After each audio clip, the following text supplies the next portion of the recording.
Guys, happy Sunday. I'm Rachel. Welcome back to another video. In today's video, I'm going to be counting down to one of my favorite top 4 Legend of Zelda games, with number 1 being the Ocarina of Time. Ocarina of Time is arguably the best Zelda game created in terms of story, walkthrough, temples, overall progression of him being a kid to being an adult in this one, and just overall fun. So Ocarina of Time, I enjoyed this game not only for its Link being like the first 3D Legend of Zelda game that came out, but because of the story. I really enjoyed how Link grew up in the forest with children, with other kids his age, with the green outfit, and him going on his journey to find. I have great memories of playing that game when I was a kid. But the number one reason why I love this game so much is because of the ocarina. Well, that's why the game's called Ocarina of Time, because of the ocarina. When you get the ocarina, it's like, oh my god, like the music. Even today, like I can go back to the music and just listen to it all day because it's just that good.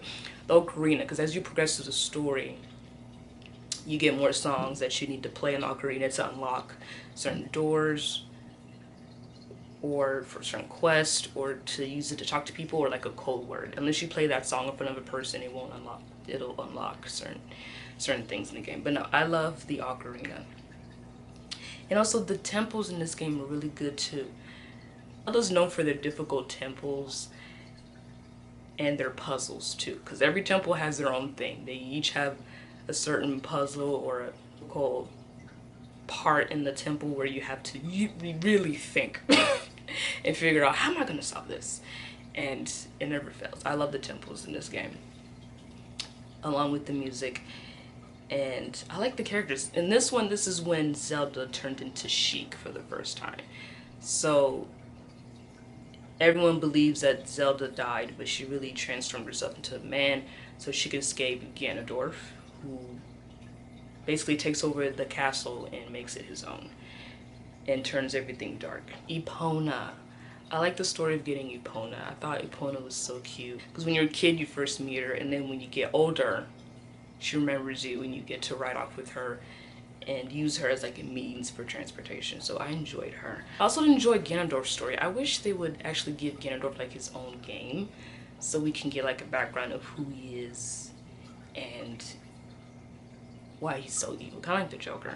But anyway, yeah, Ocarina of Time is my number 1 Zelda game that I will forever stay on my favorite list. Second favorite is Breath of the Wild. That one comes directly after Ocarina of Time, because when I tell you that game is so good, it is so good. They did an amazing job on Breath of the Wild, and I can't wait for Breath of the Wild 2. The map is open. You can literally climb anywhere you want. And the shrines, I spend so much time trying to find the shrine instead of doing the story. Because if you wanted to, you can zip through the story just like that. But they really encourage you to go, besides following the story, just doing the quest so you can collect. You can take pictures in this game. You can literally ride on any animal and make it your horse. You don't have to just ride on one horse the whole time. There's multiple weapons you can collect that break after a while, but you can always collect more weapons, different shields. You can upgrade your Sheikah slate. You can always, and oh, it's fun to dress up Link in these different outfits based on the weather. So the weather really affects how he walks through day to day. At first it annoyed me, but then after a while, like, it really made the game more fun. It made it more challenging for anything. I feel like they really challenged the gamer in this game in terms of making sure Link makes good recipes. It's up to you, so you can upgrade his attack style, his defense, or his resistance to the weather, or just increase his hearts in terms of the cooking. And then, yeah, the outfits are a little expensive, but if you invest in getting him different armor and different clothes, you can really have fun in the game.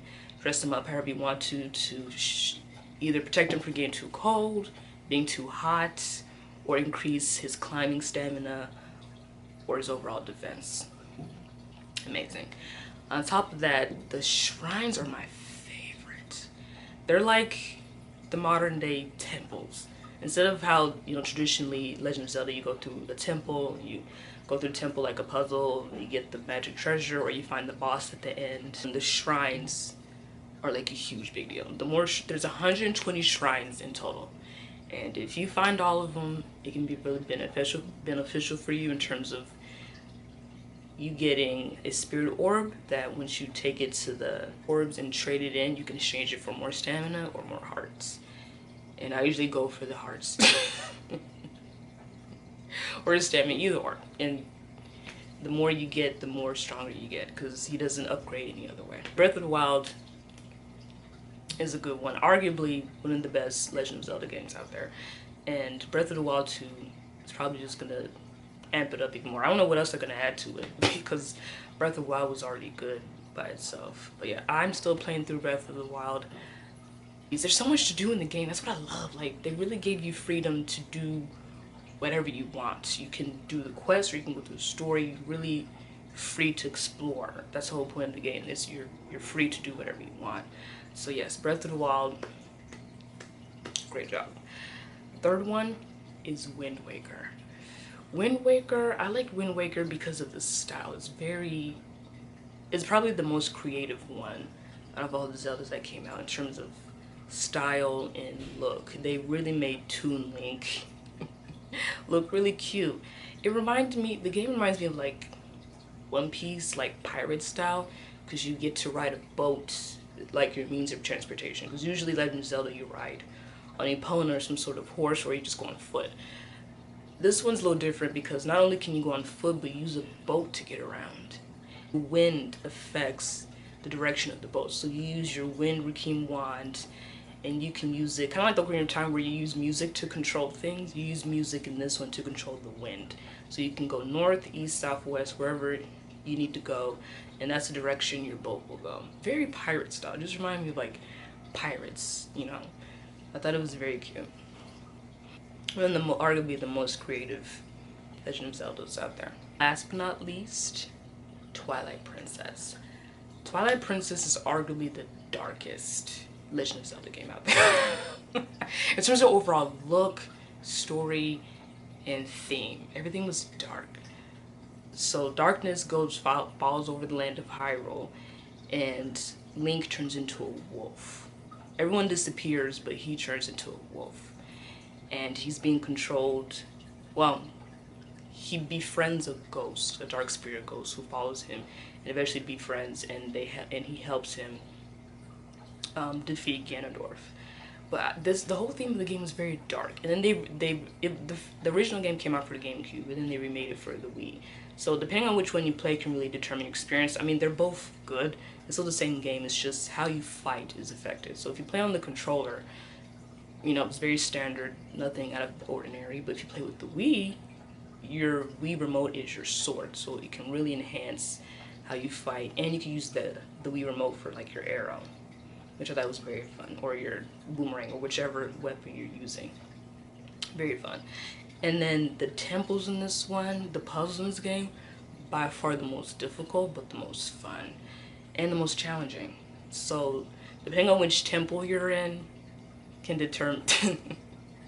Yeah, the temples, everyone has their own favorite temple, obviously, just like Ocarina of Time. Everyone has their own favorite temple and favorite boss, obviously, because Zelda are known for their temples and their bosses. So this one had very good bosses, and temples are by far the good one. The Sky Temple is probably, I think, everyone's arguably favorites because of just having to swing and, getting around is very fun, and the puzzles were very interesting.